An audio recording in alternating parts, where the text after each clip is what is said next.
Hello friends, welcome you online B classes.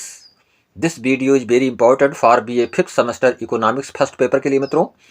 आज मैं economics first paper यानी कि अर्थशास्त्र प्रथम प्रश्न पत्र का अति लघुत्तरीय प्रश्न आपको बताने जा रहा हूं, जो कि मोस्ट इम्पॉर्टेंट होने वाला है मित्रों।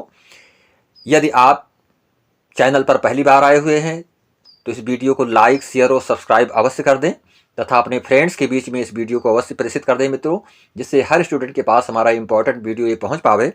तो मैं एक एक करके सभी क्वेश्चंस को विथ आंसर आपको देने का प्रयास कर रहा हूं। तो देखेंगे यहाँ पर जो आपका फर्स्ट पेपर होता है इकोनॉमिक्स यानी अर्थशास्त्र का, उसको हम टाइटल जो उसकी पेपर की होती है उसमें आप टाइटल में पढ़ते हैं आर्थिक वृद्धि एवं विकास, यानी कि आर्थिक वृद्धि और विकास से युक्त टाइटल आपकी होती है। जो आपका प्रश्न पत्र होता है आर्थिक वृद्धि और विकास, और इसको इंग्लिश में कहते हैं मित्रों economic development, economic growth and development, economic growth and development के रूप में इसको हम जानते हैं। तो इसका प्रत्येक क्वेश्चंस मैं आपको बता रहा हूं जो कि अति लघुत्तरीय के रूप में आपके समक्ष होगा। तो देखेंगे एक एक करके। ये पहला प्रश्न है आर्थिक समृद्धि की परिभाषा दीजिए। मोस्ट इंपॉर्टेंट क्वेश्चन, आर्थिक समृद्धि की परिभाषा आपको बतानी है। तो आर्थिक समृद्धि की कुछ परिभाषाएं निम्नलिखित हैं। आप देखेंगे मायर के अनुसार, यानी मायर ने जो परिभाषा दी है, आर्थिक समृद्धि वह प्रक्रिया है जिसके द्वारा किसी देश की प्रति व्यक्ति वास्तविक आय में दीर्घ काल में वृद्धि होती है। यह परिभाषा किसने दिया? मायर ने दिया है मित्रों। तो पूरी तरह से ध्यान रखना है कि मायर की परिभाषा है। दूसरी परिभाषा जो आपको पढ़नी है साल्वत्री के अनुसार, यानी साल्वत्री ने क्या परिभाषा दी है? तो आर्थिक समृद्धि वह प्रक्रिया है, आर्थिक समृद्धि वह प्रक्रिया है जिसके द्वारा किसी देश की प्रति व्यक्ति उत्पादकता निरंतर बढ़ने के फलस्वरूप दीर्घकाल तक के लिए उस देश की प्रति व्यक्ति वास्तविक सकल राष्ट्रीय उत्पाद या आय में वृद्धि होती है। तो इसको बताया है साल्वत्री जी ने, जो कि मोस्ट इंपॉर्टेंट डेफिनेशन के रूप में आप समझ सकते हैं। दोनों ही परिभाषाएं आपके लिए मोस्ट इंपॉर्टेंट बन रही हैं। अब आप देखेंगे क्वेश्चन नंबर 2। क्वेश्चन नंबर 2 में पूछा जा रहा है मित्रों कि आर्थिक विकास की परिभाषा दीजिए। आर्थिक विकास क्या होता है? यानी कि इकोनॉमिक्स डेवलपमेंट, जिसको कि आर्थिक विकास कहते हैं। तो यहाँ पर देखेंगे कि आर्थिक विकास एक ऐसी प्रक्रिया है जिसके अंतर्गत विश्व का कोई भी देश मानवीय प्रयत्नों द्वारा अर्थव्यवस्था के सभी क्षेत्रों में उत्पादन एवं उत्पादकता में वृद्धि कर अपनी वास्तविक प्रति व्यक्ति आय में वृद्धि करके देश में गरीबी तथा आर्थिक विषमता को समाप्त करके जीवन स्तर में सुधार ला सकता है। तो आर्थिक जो विकास की बात की जाती है, तो आर्थिक विकास की जो परिभाषा आपसे अगर पूछी गई तो आपको इतनी ही बातों को लिख देना है, इसकी पॉइंट्स को आपको पूरी तरह से क्लियर कर देना है कि आर्थिक विकास एक ऐसी प्रक्रिया है जिसके अंतर्गत विश्व का कोई भी देश मानवीय प्रयत्नों द्वारा अर्थव्यवस्था के सभी क्षेत्रों में उत्पादन एवं उत्पादकता में वृद्धि कर अपनी वास्तविक प्रति व्यक्ति आय में वृद्धि करके देश में गरीबी तथा आर्थिक विषमता को समाप्त करके जीवन स्तर में सुधार ला सकता है। इतना आपको लिखना होगा, जिसमें कि आपको अब परिभाषाएं देखेंगे। इसमें हार्वे लिबेनस्टीन के अनुसार, हार्वे लिबेनस्टीन ने क्या बताया? तो विकास में किसी अर्थव्यवस्था के प्रति व्यक्ति वस्तुओं एवं सेवाओं का उत्पादन करने की शक्ति में वृद्धि करना निहित है। ये बताया हार्वे जी ने। अब आप देखेंगे दूसरी परिभाषा, जिसको कि मायर एवं जो है वाल्डबिन के अनुसार। तो मायर एवं वाल्डबिन ने क्या कहा इसके विषय में? आर्थिक विकास एक ऐसी प्रक्रिया है जिसमें दीर्घकाल में किसी अर्थव्यवस्था की वास्तविक राष्ट्रीय आय में वृद्धि होती है। यानी दीर्घकाल में, उन्होंने बताया कि दीर्घकाल में किसी अर्थव्यवस्था की वास्तविक राष्ट्रीय आय में वृद्धि होती है। तो इस आर्थिक विकास को इन्होंने इस तरह से परिभाषित किया है। अगला देखेंगे प्रोफेसर डब्ल्यू रोस्टो के अनुसार।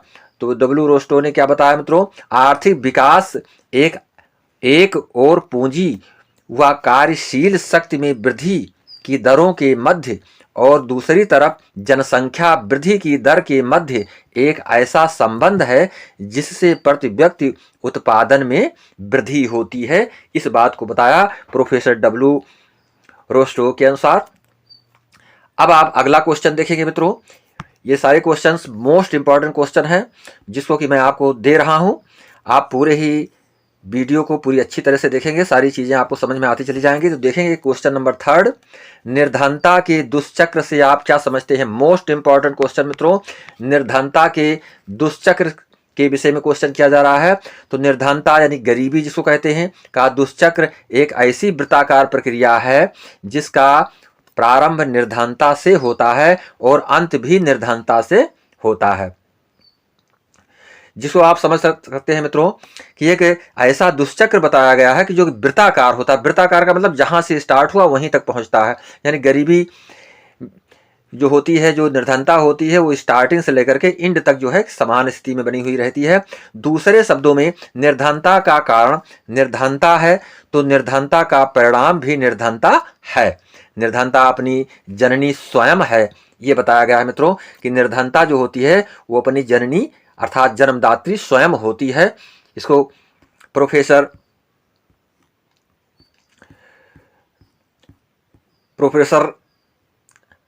रागनर नर्क्सद ने भी इसी को बताया है मित्रों। तो क्या बताया इन्होंने, देखेंगे यहां पर। रागनर नर्क्स भी इसी औचित्य का समर्थन करते हैं। उनके अनुसार किसी भी देश की गरीबी निर्धनता की मुख्य बाधा उसकी अपनी गरीबी है। एक गरीबी आर्थिक स्तर पर आय, पूंजी, उद्यमशीलता एवं वैज्ञानिक सोच के अभाव के रूप में प्राप्त होती है। तो ये बताया उन्होंने। अब आप देखेंगे ये दूसरी परिभाषा बिनस्लो के अनुसार, यानी बिनस्लो ने क्या बताया, निर्धनता एक ऐसी रोगी के समान है जो अपनी शारीरिक शिथिलता के कारण रोगग्रस्त होता है और रोगग्रस्त होने के कारण शारीरिक रूप से शिथिल बना रहता है। ये परिभाषा बहुत ही इंपॉर्टेंट परिभाषा है, पूरी तरह से आपको उसको लर्न कर लेनी चाहिए। अब हम क्वेश्चन नंबर 4 की ओर चल रहे हैं। क्वेश्चन नंबर 4 में पूछा जा रहा है द्वैतवादी अर्थव्यवस्था क्या है। यानी द्वैतवादी अर्थव्यवस्था के विषय में क्वेश्चन किया जा रहा है मित्रों, जो कि मोस्ट इंपॉर्टेंट क्वेश्चन है आपके लिए। द्वैतवादी और अद्वैतवादी दो व्यवस्थाएं होती हैं अर्थव्यवस्था में। तो इसमें देखेंगे द्वैतवादी अर्थव्यवस्था क्या है। अधिकांश अल्प विकास देश की अर्थव्यवस्था का द्वैतवादी चरित्र होता है। जो अल्प विकसित होते हैं देश, उनके लिए जो है, जो अल्प विकास को प्राप्त किए होते हैं, वैसे देश में जो है द्वैतवादी व्यवस्था को ज़्यादा देखा जाता है। उसमें अर्थशास्त्रियों ने द्वैतवाद के अनेक रूपों का उल्लेख किया है, जैसे आर्थिक द्वैतवाद, सामाजिक द्वैतवाद, प्रौद्योगिकी द्वैतवाद और वित्तीय द्वैतवाद। संक्षेप में द्वैतवाद का अर्थ है कि अर्थव्यवस्था में दो परस्पर विरोधी ढांचा एक साथ पाया जाता है। यानी कि जो अर्थव्यवस्था होती है उसमें दो परस्पर विरोधी ढांचे जो है को एक साथ पाया जाना इसमें पाया जाता है। उदाहरणार्थ, एक बाजार अर्थव्यवस्था, दूसरी जीवन निर्वाह अर्थव्यवस्था, एक शहरों के निकट तो दूसरी सुदूर ग्रामीण क्षेत्रों में, एक पूरी तरह विकसित तो दूसरी पूर्ण रूपेण पिछड़ी हुई। यह हम भिन्नताएं पाते हैं द्वैतवादी अर्थव्यवस्था के अंतर्गत मित्रों। अब आप देखेंगे क्वेश्चन नंबर 5। क्वेश्चन नंबर 5 में पूछा जा रहा है आर्थिक विकास की विशेषताएं बताइए। मोस्ट इंपॉर्टेंट क्वेश्चन है आपके लिए, जो कि एग्जाम में प्राय पूछा जाता है। आर्थिक विकास की जो है विशेषता आपको बताना है। तो यहां पर देखेंगे आर्थिक विकास की जो विशेषताएं हैं। पहला पॉइंट आप देखेंगे एक सतत प्रक्रिया। जो आर्थिक विकास होता है वो एक सतत प्रक्रिया होती है, बढ़ते हुए क्रम में होती है। दूसरा पॉइंट वास्तविक राष्ट्रीय आय में वृद्धि होती है इससे। और तीसरा है प्रति व्यक्ति आय में वृद्धि होती है। चौथा पॉइंट है साधनों का समुचित विदोहन होता है। और पांचवें पॉइंट में आप लिख सकते हैं जीवन स्तर तथा समाज कल्याण में सुधार होता है। तो जो आर्थिक विकास की विशेषता आपसे पूछी जाए तो इन्हीं बिंदुओं के अंतर्गत आप इसको लिख सकते हैं। यदि ये लॉन्ग आंसर टाइप क्वेश्चन के रूप में यानी दीर्घ प्रश्न के रूप में आपसे पूछे जाए दीर्घ उत्तरीय, तो आपको इन्हीं पॉइंट्स के अंतर्गत थोड़ा लिख भी देना पड़ेगा, यानी कि 2-2 4-4 लाइनें आप इसके अंदर लिखेंगे भी मित्रों, तो ये आपको अच्छे अंक दिलाएंगे, पूरी ही तरह से आपको पूरे के पूरे अंक प्राप्त हो पाएंगे। अब हम आपको अगले क्वेश्चन की ओर ले चल रहे हैं, जो क्वेश्चन नंबर 6 है।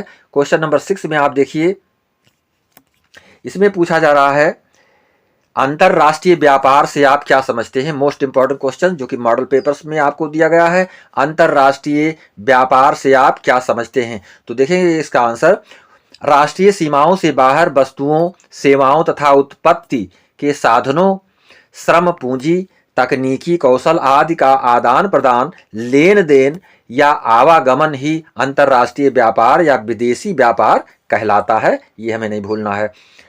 विदेशी व्यापार आर्थिक विकास का इंजन है। जो विदेशी व्यापार होता है वो आर्थिक विकास का एक इंजन होता है मित्रों। जब हम विदेशों से व्यापार करने लगते हैं तो हमारी पूंजी बढ़ने लगती है। इस संबंध में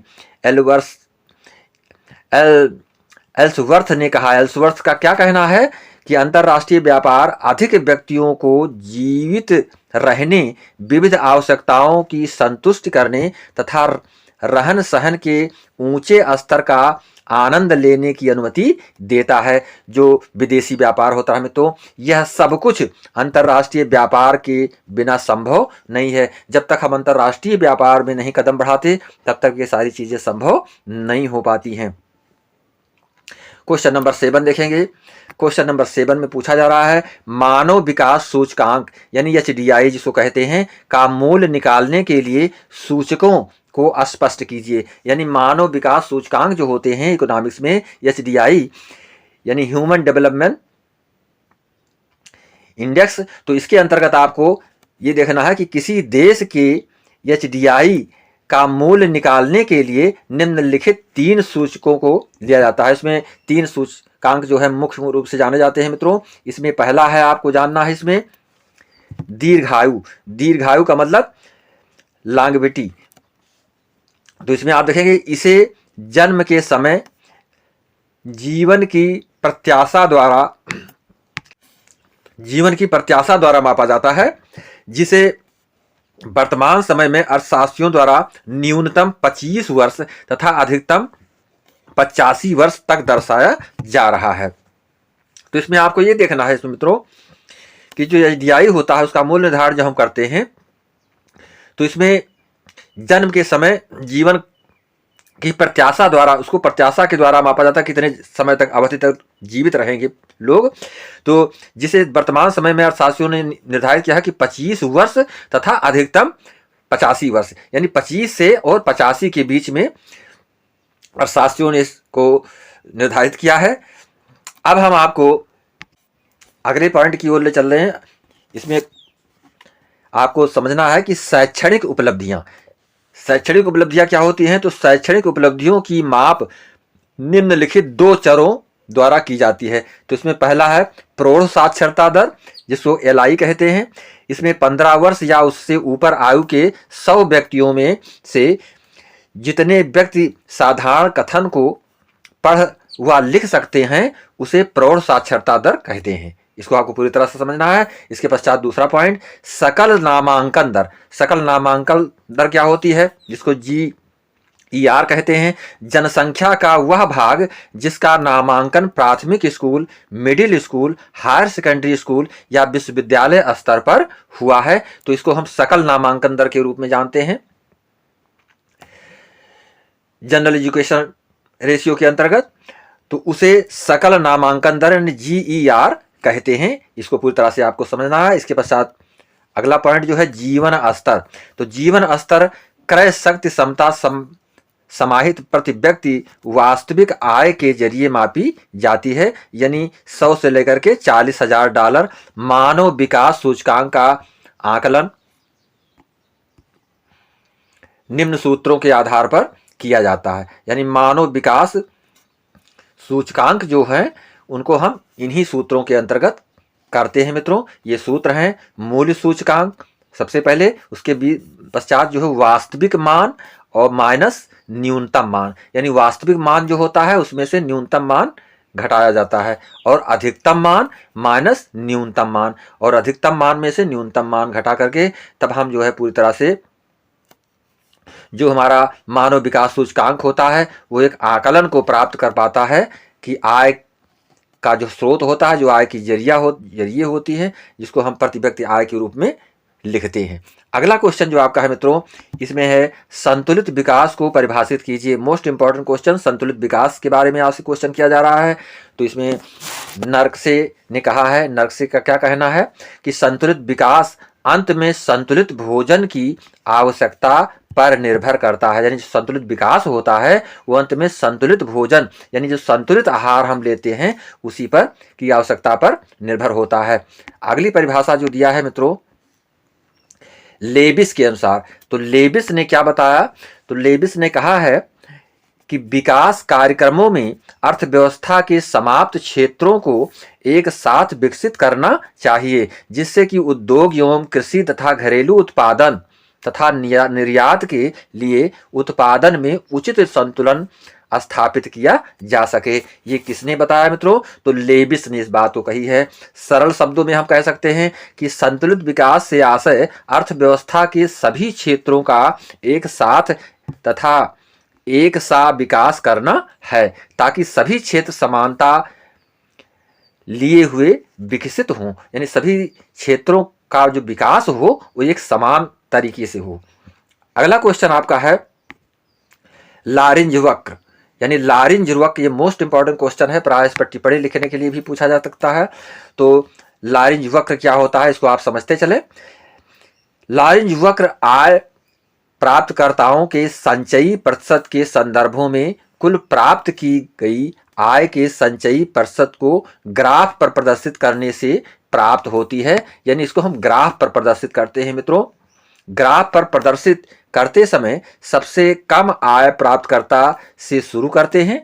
यदि सभी आय प्राप्तकर्ताओं का आय में हिस्सा बराबर रहे, अर्थात 30% लोगों के पास 30% आय का हिस्सा हो, तो 20% लोगों के पास 20% हिस्सा हो, तो हमें एक विशिष्ट प्रकार की लारेंज वक्र प्राप्त होगी। इसे हम निरपेक्ष समता रेखा, यानी कि इसको हम इक्वलिटी लाइन कह सकते हैं। यह एक मानक काल्पनिक रेखा होती है, जिसको एक मानक काल्पनिक रेखा के रूप में हम जान सकते हैं। अगला क्वेश्चन आपका है क्वेश्चन नंबर 10। इसमें पूछा जा रहा है वैश्विक भुखमरी सूचकांक क्या है। वैश्विक भुखमरी सूचकांक के विषय में आपको लिखना है। तो सामान्य दृष्टिकोण में भुखमरी या हंगर जिसको कहते हैं, भोजन की कमी से होने से परेशानी को संदर्भित करती है। भोजन से जो कमी हमें हो जाती है, खाद्य पदार्थों की कमी हो जाती है, भोजन की कमी हो जाती है, उसके कारण होने वाली ये परेशानी संदर्भित करती है। हालांकि GHI महज इसी आधार पर भुखमरी का मापन नहीं करता, बल्कि यह भुखमरी की बहुआयामी प्रकृति पर विचार करता है कि भुखमरी की जो बहुआयामी प्रकृति होती है वो उस पर वो विशेष ध्यान दे करके तब उसको भुखमरी की संज्ञा प्रदान करता है। मित्रों, कहने का मतलब है कि जिसमें कि यदि किसी व्यक्ति की मृत्यु अन्न के अभाव में हुई, तो यहाँ पर केवल हम अन्न की भुखमरी को अन्न से जोड़ेंगे, लेकिन किसी व्यक्ति की मृत्यु जो है कपड़े के अभाव में, ठंड के कारण हुई या दवा के अभाव में हुई, ये तमाम सारे कारण बन सकते हैं जिससे उसकी मृत्यु हो सकती है। तो उसको हम तंगी गरीबी के सकल रूप में देखते हुए भुखमरी की ही संज्ञा न देकर के और तरह से संदर्भित करते हैं। तो ये बात यहाँ पे बताई जा रही है। अगला क्वेश्चन जो है खुशहाली सूचकांक। खुशहाली सूचकांक क्या होते हैं, मोस्ट इंपॉर्टेंट क्वेश्चन, पूरी तरह से आप इसको समझें। वर्ल्ड हैप्पीनेस जिसको कहते हैं, वर्ल्ड हैप्पीनेस खुशहाली रिपोर्ट हर साल 20 मार्च को जारी की जाती है। कभी जारी की जाती है, जो क्वेश्चन पूछा जाए तो आप बता सकते हैं कि 20 मार्च को हर वर्ष ये जारी की जाती है, जो अंतर्राष्ट्रीय प्रसन्नता दिवस के उत्सव का भी प्रतीक है। यह खुशी के स्तर के आधार पर देशों की रैंकिंग करता है, यानी खुशी के आधार पर देशों की रैंकिंग करता है। इसके पश्चात हाँ, तो 11 क्वेश्चन में आपको ये भी देखना है कि रिपोर्ट आमतौर पर कई जो रिपोर्टें होती हैं इसकी आमतौर पर कई चरों के आधार पर 150 देशों को रैंकिंग प्रदान करती हैं जो निम्नलिखित हैं। तो इसमें आप देखेंगे यानी वास्तविक सामाजिक समर्थन, प्रति व्यक्ति GDP, किसी के जीवन में पसंद की स्वतंत्रता, स्वास्थ्य जीवन प्रत्याशा, भ्रष्टाचार की धारणा और उदारता। तो ये सारे बिंदु होते हैं। इन सारे बिंदुओं के रूप में हम इसकी रैंकिंग करते हैं। तो अगला क्वेश्चन जो आपका है, अगला क्वेश्चन आपका है क्वेश्चन नंबर 12, जिसमें कि आपको बताना है कि धारणीयता यानी सतत विकास अर्थ एवं परिभाषा। यानी धारणीयता जो होती है, सतत जो विकास होता है, कंटिन्यूअसली प्रोग्रेस जो होता है, उसके विषय में।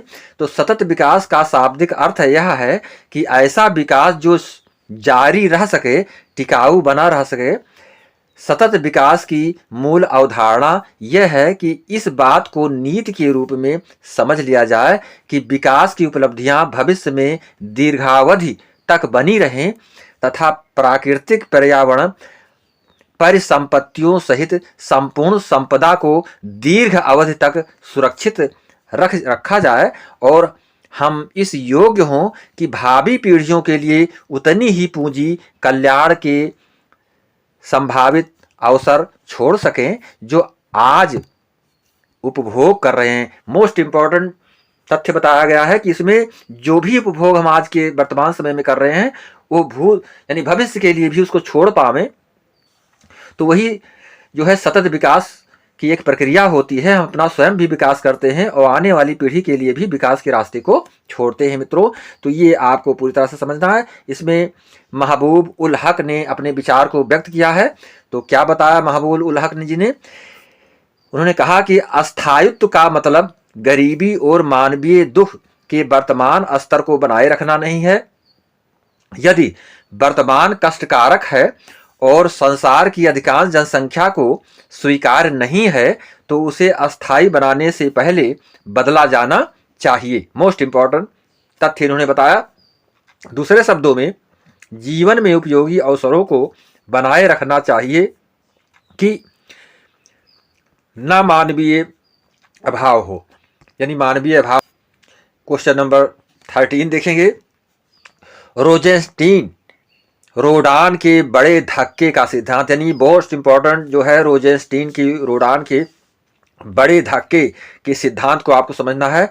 तो प्रोफेसर पॉल एन रोजेंस्टीन रोडन ने बड़े धक्के या प्रबल प्रयास का सिद्धांत का प्रतिपादन किया है। उनके अनुसार अर्ध विकसित देशों में धीरे धीरे नीति के आधार पर विकासात्मक कार्यों को क्रियान्वित करने पर कोई विशेष लाभ नहीं होता। यहां आवश्यकता बड़े पैमाने पर विनियोग की है। रोजेंस्टीन रोडान ने बड़े धक्के का सिद्धांत का प्रतिपादन संतुलित विकास पद्धति की मान्यता पर किया। किस पर किया इन्होंने इसका प्रतिपादन? संतुलित विकास पद्धति पर। इस सिद्धांत के अनुसार आर्थिक विकास का सूत्रपात करने के लिए अविभाज्यताओं को कम करना तथा बाहरी बचत को प्राप्त करना जरूरी है, जिसके लिए विनियोग की निश्चित न्यूनतम मात्रा का होना आवश्यक है। तो ये बताया रोजेंस्टीन रोडान ने, जो कि अपने सिद्धांत प्रतिपादित किए थे, बड़े धक्के का सिद्धांत। तो ये पूरी तरह से आपको उसको पढ़कर जाना। इसके पश्चात देखेंगे क्वेश्चन नंबर 14, तकनीकी द्वैतवाद की विशेषताएं बताना है आपको। तकनीकी द्वैतवाद क्या है, उसकी विशेषता। तो देखेंगे तकनीकी द्वैतवाद की स्थिति में किसी अर्थव्यवस्था में परंपरागत तथा आधुनिक दो क्षेत्र पाए जाते हैं। इन दोनों क्षेत्रों की विशेषताएं निम्नलिखित हैं। तो पहला आप जानेंगे इसमें परंपरागत क्षेत्र की विशेषताएं। परंपरागत क्षेत्र की प्रमुख विशेषताएं निम्नलिखित है। तो इसमें पहला देखेंगे, इस क्षेत्र का प्रमुख व्यवसाय कुटीर एवं लघु उद्योग है। जो प्रमुख व्यवसाय होता है वो कुटीर और लघु उद्योग होते हैं। दूसरा है, इस क्षेत्र में पूंजी की अपेक्षा श्रम अधिक पाया जाता है। इसमें श्रम की बात ज्यादा होती है पूंजी की अपेक्षा मित्रों। तो इसमें यह समझना है कि इस क्षेत्र में श्रम की अधिकता के कारण श्रम प्रधान तकनीकी का उपयोग किया जाता है। इसमें उत्पादन की तकनीकी गुणांक परिवर्तनशील होता है, क्योंकि इस क्षेत्र में उत्पन्न होने वाली वस्तुओं को विभिन्न प्रकार की तकनीकों तथा श्रम और पूंजी के विभिन्न संयोगों द्वारा पैदा किया जाता है। आधुनिक क्षेत्र की जो विशेषताएं हैं इसको देखेंगे। इस क्षेत्र में प्रमुख विशेषताएं निम्नलिखित हैं। इस क्षेत्र की मुख्य व्यवसाय में उद्योग, बागान, आयात, यातायात, खनन आदि की क्रियाएं सम्मिलित की जाती हैं। औद्योगिक क्षेत्र के लिए औद्योगिक औद्योगिक क्षेत्र में श्रम की तुलना में पूंजी की अधिकता रहती है, इसलिए इस क्षेत्र में पूंजी प्रधान तकनीकों द्वारा उत्पादन किया जाता है। अगले पॉइंट पे देखेंगे, इन अर्थव्यवस्था में उत्पादन के दो प्रमुख साधन श्रम और पूंजी होते हैं। इसी प्रकार दो वस्तुएं होती हैं, एक तो निर्यात के लिए उद्योग कच्चा माल और दूसरी घरेलू उपभोग के लिए आवश्यकता की वस्तुएं। 4 नंबर पॉइंट में देखेंगे, साधनों के तकनीकी प्रतिस्थापन की संभावना अत्यंत सीमित होती है। इसके फलस्वरूप निश्चित तकनीकी गुणांक होता है पाया जाता है। अब आप इसके पश्चात देखेंगे मित्रों, जो अगला क्वेश्चन आपका है, क्वेश्चन नंबर 15, फाई-रेनिस मॉडल, यानी फाई-रेनिस मॉडल की सीमा को बताना है, स्पष्ट कीजिए। तो फाई-रेनिस मॉडल की जो सीमाएं हैं उससे संबंधित क्वेश्चंस, ये सारे क्वेश्चंस बहुत ही मोस्ट इंपॉर्टेंट क्वेश्चन है मित्रों। तो इसको हम फाई-रेनिस मॉडल की सीमाएं इस तरह से इसको हम पढ़ते हैं, limitation of the EFI Ranis model, यानी EFI रेनिस मॉडल को limitation of the EFEI Ranis model के रूप में जानते हैं। तो फाई-रेनिस मॉडल की जो निम्नलिखित सीमाएं हैं उसको आप समझें। तो पहली सीमा इसमें है, रेनिस का मानना है कि भूमि की पूर्ति स्थिर है, अर्थात भूमि की जो पूर्ति है वो स्थिर है, किंतु जनसंख्या में वृद्धि होने पर घटिया भूमि का भी उपयोग किया जाता है, इसलिए यह स्थिर नहीं रहती है। मोस्ट इंपॉर्टेंट, देखिए आप पूरी तरह से समझ रहे होंगे मित्रों कि जो भूमि होती है, भूमि कभी घटती बढ़ती नहीं है, जो भी है वो स्थिरता को लिए हुए होती है। लेकिन भूमि के जो इसका जो मतलब वैल्यूएशन है वो घटता बढ़ता रहता है। तो जो अच्छी भूमि होती है उसको लोग पहले ग्रहण करने का प्रयास करते हैं, जो खराब भूमि होती हैं, ऊसर बांगर या पीछे की जो निचली भूमि तबके की होती हैं उसको लोग नहीं लेते हैं। लेकिन जनसंख्या वृद्धि के अनुसार वो भी भूमि उनके लिए उपयोगी बनने लगती हैं। कहने का तात्पर्य इसमें यही है। रेनिस का विश्लेषण बंद अर्थव्यवस्था की धारणा पर आधारित है, किंतु अल्प विकसित अर्थव्यवस्था बंद न होकर खुली अर्थव्यवस्था होती है, जहां कमी होने पर कृषि वस्तुओं का आयात किया जाता है। इसके पश्चात उन्होंने बताया कि रेनिस का मानना है कि प्रारंभिक व्यवस्था में कृषि की सीमांत भौतिक उत्पादकता शून्य है, इससे जनसंख्या का अधिक भाग ग्रामीण क्षेत्र से शहरी क्षेत्र में पहुंच जाता है। यह अवस्था अल्पकालीन अवस्था होती है जो दीर्घकाल में संभव नहीं है, यानी दीर्घकाल तक इसको हम संभव नहीं मान सकते हैं, अल्पकालिक रूप से होती है ये व्यवस्था जो होती है कि ग्रामीण क्षेत्र के लोग जो है शहरी क्षेत्रों में चले जाएं।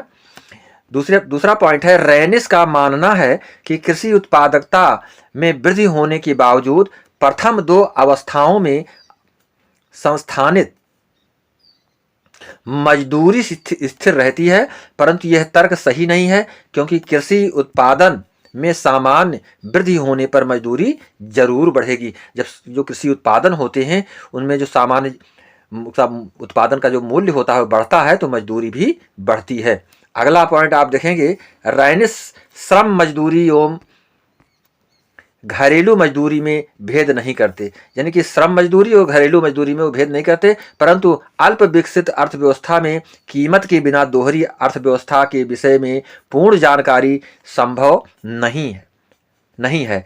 यह भी तर्क दिया गया है कि भौतिक पूंजी के लिए मुद्रा का स्थानापन्न उचित नहीं है, इसलिए कि इस एक स्तर पर मुद्रा व भौतिक पूंजी परस्पर समरूप हैं, यानी कि एक समरूपता को लिए हुए पूंजी होती है जिसको कि हम भौतिक पूंजी के रूप में जानते हैं।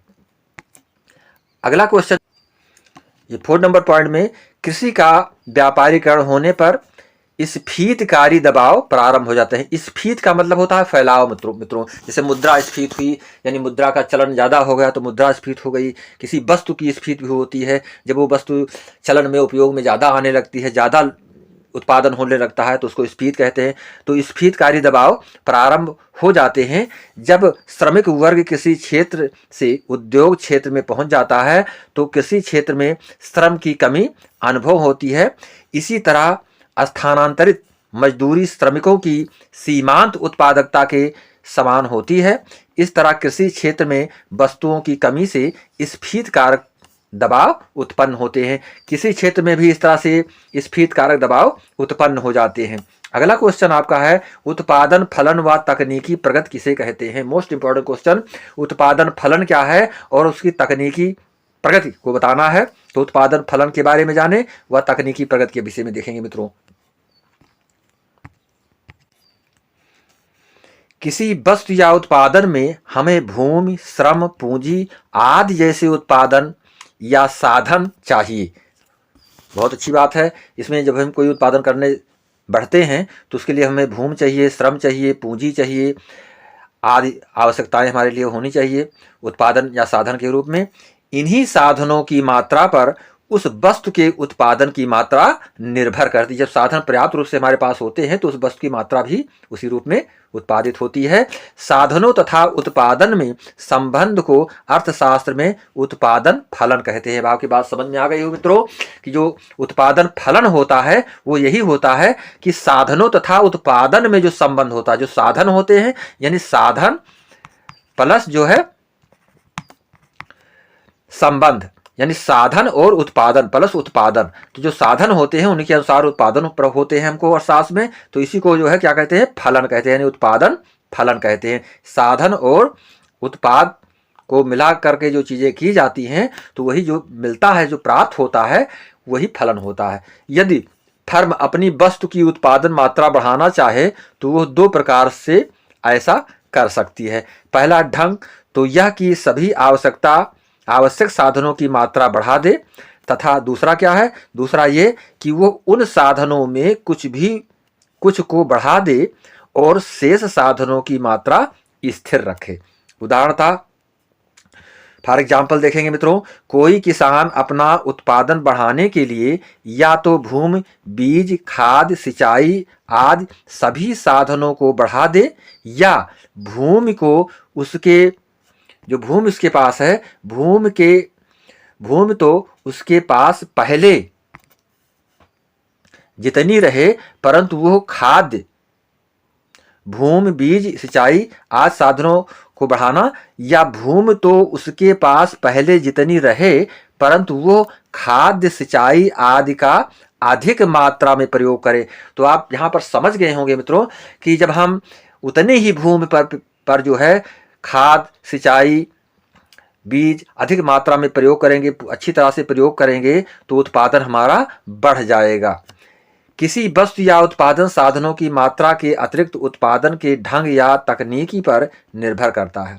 साधन किसी मात्रा में भी क्यों ना हो, पर यदि उत्पादन की उत्कृष्टता, जो उत्पादन होता है उसकी जो उत्कृष्टता, जो क्वालिटी होती है, तकनीकी अपनाई जाए तो उत्पादन मात्रा बढ़ जाएगी। इसी प्रकार उत्पादन की तकनीकी घटिया होने पर साधनों के पहले जैसे रहने पर भी उत्पादन मात्रा कम हो जाएगी। यानी यदि हम तकनीकी को उत्पादन की जो है तकनीकी घटिया होने से जो है, जो साधन हमारे पास पूर्व में हैं, साधन होते हुए भी यदि तकनीकी हमारी घटिया पड़ जाएगी, गड़बड़ रहेगी, तो उस उत्पादन की मात्रा भी हमारी कम होगी। ये हमें समझना है इसमें।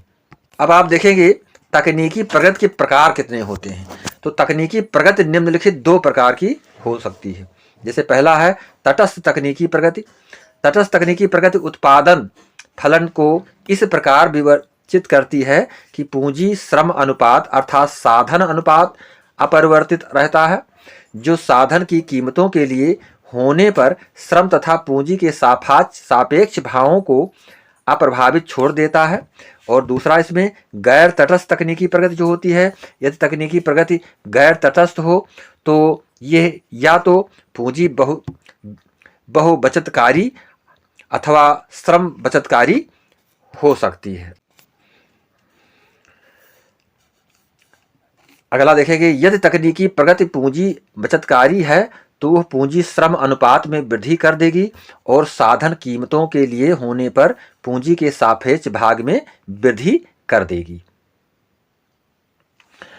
अगला क्वेश्चन आपको पढ़ना है मित्रों, जो कि मोस्ट इंपॉर्टेंट क्वेश्चन है, जीवन गुणवत्ता निर्देशांक व प्रति व्यक्ति आय के विषय में बताइए। तो जीवन गुणवत्ता निर्देशांक और प्रति व्यक्ति आय के विषय में हम जानेंगे।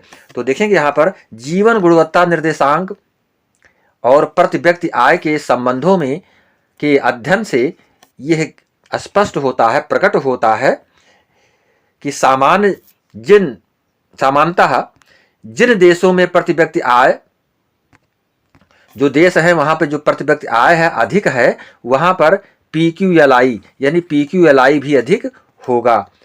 वहां प्रति व्यक्ति आय कम है, वहां PQLI भी कम होगा। यानी कि जो पर्सन होते हैं, पर्सन की जो क्वालिटियां हैं, जो उनकी उपलब्धियां हैं, उसके विषय में वहां पर वो अधिक, जहाँ पर प्रति व्यक्ति आय अधिक होगी वहाँ पर PQLI जो है वो अधिक पाई जाएगी, जहाँ पर प्रति व्यक्ति आय कम होगी वहाँ पर भी PQLI कम पाया जाएगा। इस बात को दूसरे पॉइंट में आप देखेंगे, किंतु श्रीलंका जैसे कुछ देशों में प्रति व्यक्ति आय के कम होने के बावजूद भी वहाँ PQLI अधिक है। प्रति व्यक्ति आय कम है लेकिन फिर भी वहाँ पर PQLI ज़्यादा पाई गई।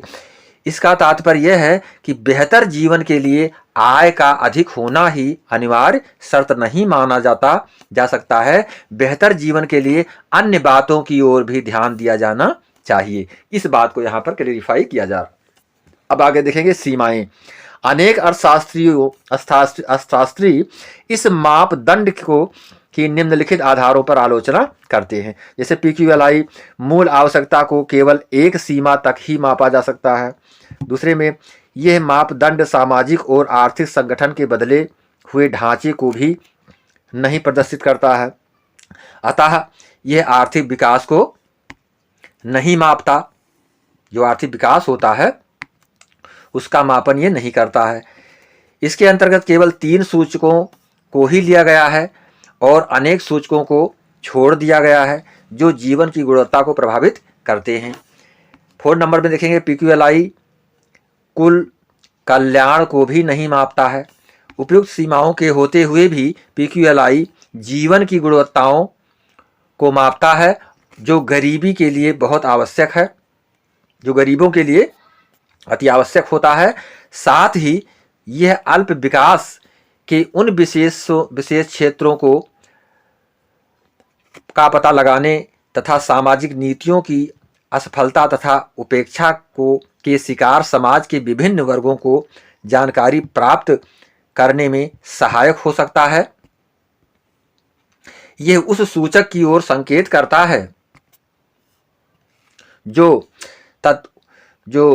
तत्काल सरकारी हस्तक्षेप व कार्यवाहियों की आवश्यकता होती है। जहाँ पे तत्काल जो है सरकारी हस्तक्षेप की आवश्यकता व कार्यवाही की आवश्यकता होती है, इसको ये सूचक जो है संकेत करता है उसकी ओर।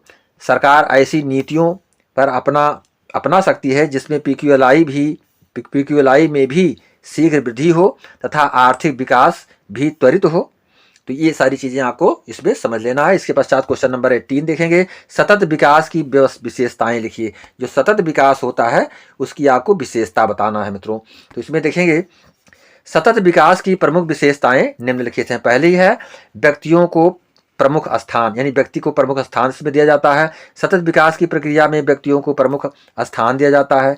इस प्रकार सतत विकास संबंधी आवश्यकताओं की पूर्वगामी विकास से समझौता किए बिना ही करता है। इस प्रकार सतत विकास में न केवल वर्तमान पीढ़ी बल्कि भावी पीढ़ी के विकास का भी ध्यान रखा जाता है। मोस्ट इंपॉर्टेंट दूसरा जो आपको बिंदु है लिखना है मित्रों, इसमें समानता पर जोर।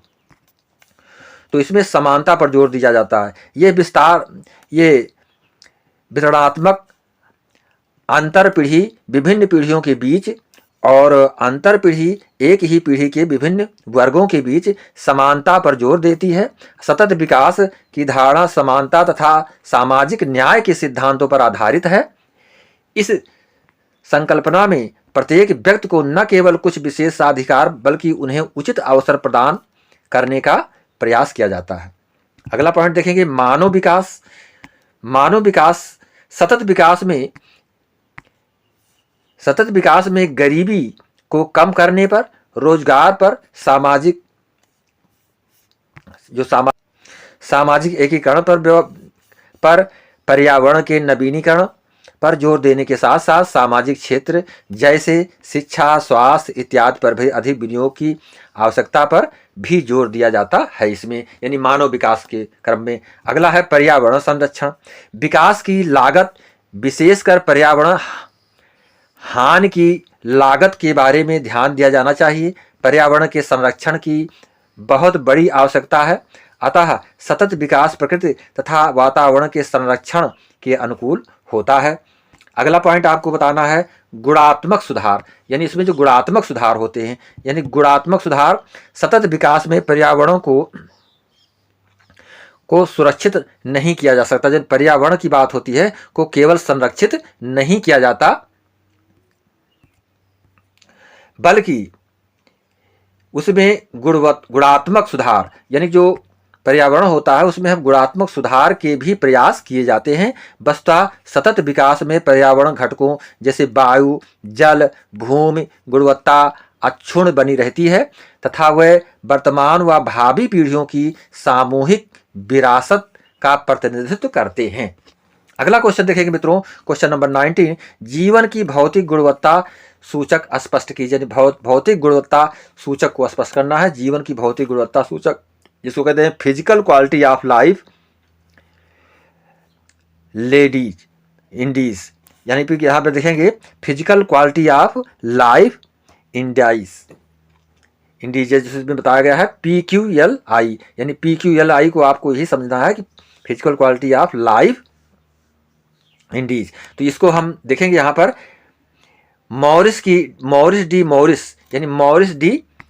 मॉरिस ने इसके बारे में बताया है, को विकसित किया है था इस जो है PQLI को मॉरिस ने इसको विकसित किया था। उसने 1979 में विकसित तथा विकासशील देशों की सम्मिश्र भौतिक गुणवत्ता यानी composite physical quality of life का तुलनात्मक अध्ययन किया। PQLI में 3 सूचकों का प्रयोग किया गया है। 1 वर्ष की आयु में जीवन संभाव्यता, शिशु मृत्यु दर तथा साक्षरता। प्रत्येक सूचक के तीनों घटकों के 1 से 100 के पैमाने स्तर पर रखा है, जिसमें 1 को मंदतम तथा 100 को सर्वोत्तम प्रदर्शन के रूप में परिभाषित किया है।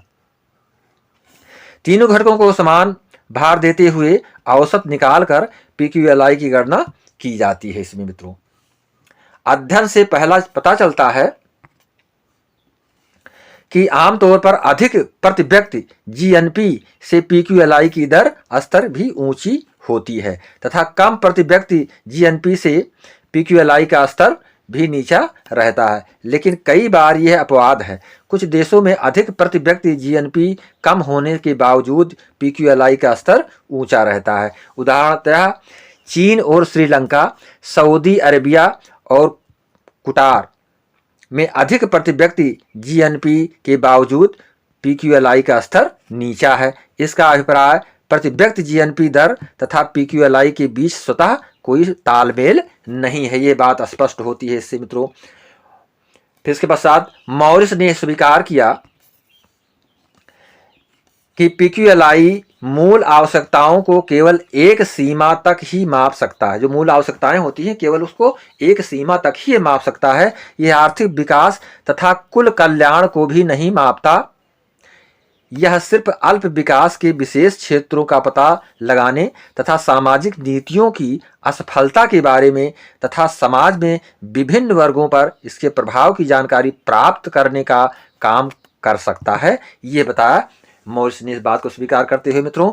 इसके पश्चात अब देखेंगे अगला क्वेश्चन नंबर 20, ग्रामीण क्षेत्र में दरिद्रता व ट्रिकल डाउन सिद्धांत की व्याख्या कीजिए। ट्रिकल डाउन सिद्धांत जो है इस ग्रामीण क्षेत्र की दरिद्रता से के ऊपर बनाया गया सिद्धांत मित्रों। तो इसमें देखें ग्रामीण क्षेत्र में दरिद्रता व trickle down, poverty and trickle down the rural sector, इस सिद्धांत के अंतर्गत गरीबी हटाने के लिए प्रति व्यक्ति आय में तेजी लाना, वृद्धि की आवश्यकता है। भारत में एक कृषि विकास के संदर्भ में इस सिद्धांत का प्रयोग किया गया है। इस सिद्धांत में माना गया है कि कृषि उत्पादक में बगैर संस्थागत परिवर्तन के वृद्धि इस गरीबी तत्व को कम करेगी। प्रोफेसर यस आहलुवालिया ने के अनुसार कृषि क्षेत्र में ट्रिकल डाउन सिद्धांत मौजूद है, इसलिए इसके द्वारा कृषि उत्पादन से प्रति व्यक्ति आय बढ़ने पर गरीबी में कमी आएगी। उनके अनुसार कृषि क्षेत्र में आय वितरण स्थिर रहता है। जो कृषि क्षेत्र होता है उसमें आय वितरण स्थिर रहता है, ये बताया गया। इसमें जो आय वितरण होता है वो स्थिर रहता है, इसलिए इस सिद्धांत को प्रयोग कर हम उत्पादन में वृद्धि कर सकते हैं तथा स्थिर आय वितरण उत्पादन पर विपरीत प्रभाव नहीं डालता है।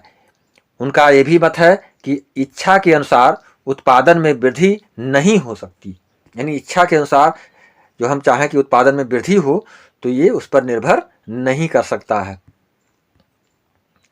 जब तक हम पूरे उत्पादन से युक्त होकर के उस पर प्रयास नहीं करेंगे तो हम सोचने से कुछ नहीं प्राप्त कर सकते। इसलिए संपूर्ण दरिद्रता को खत्म नहीं किया जा सकता है। घरेलू उत्पादन में कृषि आय प्रतिशत बढ़कर है, लेकिन यह गरीबी को खत्म करने के लिए पूर्ण नहीं है। फिर भी इस सिद्धांत के साथ हम गरीबी पर काबू कर सकते हैं। प्रोफेसर वरदान ने 60 के इन्होंने जो रिसर्च किया, प्रोफेसर वरदान ने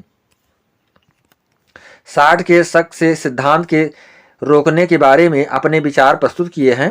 उनका मानना है कि इस तकनीकी पर कृषि तथा कृषि श्रम पर विपरीत प्रभाव डालती है। अगला क्वेश्चन है मित्रों, सहस्त्राब्दी विकास तथा लक्ष्यों के भारत के संदर्भ में बताइए। सहस्त्राब्दी विकास लक्ष्यों के लक्ष्यांकों के संदर्भ में भारत की स्थिति संक्षेप में निम्न प्रकार दी गई है। यहां पर भारत की स्थिति के विषय में बताया गया है मित्रों। अत्यधिक गरीबी और भुखमरी का उन्मूलन करना। दूसरा पॉइंट, सार्वभौमिक प्राथमिक शिक्षा का लक्ष्य प्राप्त करना। तीसरा पॉइंट, महिला पुरुष समानता को प्रोत्साहन देना और महिलाओं को शक्तियां प्रदान करना। चौथे पॉइंट में शिशु मृत्यु दर कम करना। पांचवें में मातृ स्वास्थ्य में सुधार। छठे में HIV, एड्स, मलेरिया और अन्य बीमारियों का मुकाबला करना। और सातवें पॉइंट में पर्यावरणीय सत्ता निर्धारित करना, यानी पर्यावरणीय सत्ता को निर्धारित करना। अगला पॉइंट जो है, विकास के लिए वैश्विक साझेदारी का विकास करना। तो इस तरह से ये 8 पॉइंट्स में बताया गया है कि जिस तरह से हम पूरी तरह से किस तरह से सहस्त्राब्दी विकास के लक्ष्य को प्राप्त कर सकते हैं। तो ये 8 पॉइंट में इसको व्यक्त किया गया है मित्रों।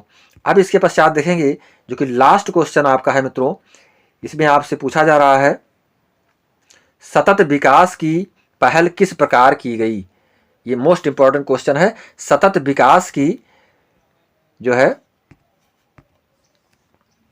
पहल किस प्रकार से की गई। तो इसमें देखेंगे सतत विकास की पहल, सस्टेनेबल डेवलपमेंट इनिटिविटीज, तो इसको देखेंगे इंटाइटेटिव, यानी कि सेंटिमेंटल जो है जो सस्टेनेबल था, सतत विकास की बात की जा रही है। तो संयुक्त राष्ट्र संघ द्वारा 1992 में आयोजित रियो सम्मेलन में गंभीरतापूर्वक चिंतन मनन के बाद सतत विकास की तरफ बढ़ने को आह्वान किया गया है, जिसमें समावेशी प्रक्रिया के द्वारा सामाजिक, आर्थिक एवं पर्यावरणीय विकास के इन तीनों आधारों पर संतुलन स्थापित करने पर जोर दिया गया।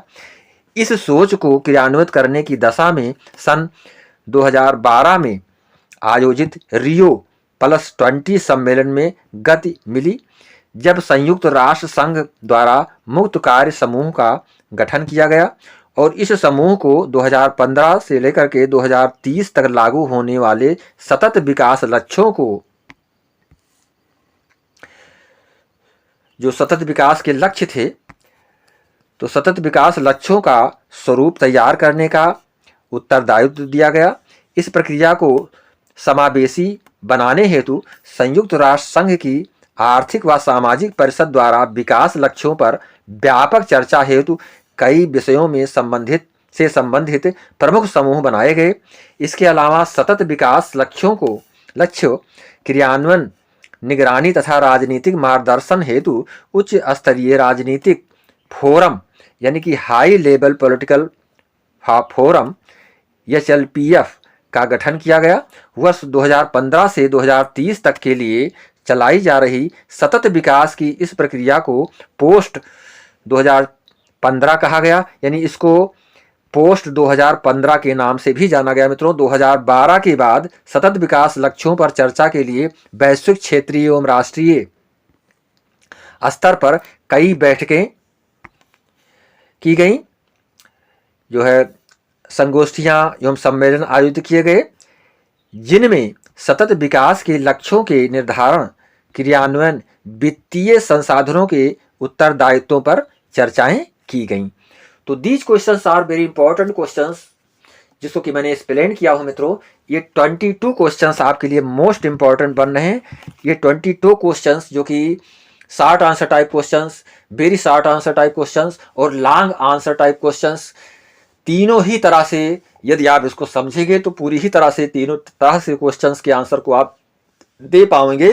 तो these questions are very important for university examination. आने वाले एग्जाम के लिए आपके लिए मोस्ट इंपॉर्टेंट बन रहे हैं। यदि आप पूरी ही तरह से इस वीडियो को देख लिए होंगे तो आपको सारी चीज़ें, सारे बिंदु समझ में आ गए होंगे। तो मैं चाहूँगा कि कमेंट के रूप में आप हम तक अपनी प्रतिक्रिया को अवश्य प्रेषित करें। मित्रों, इसी के साथ नमस्कार, जय हिंद, जय भारत।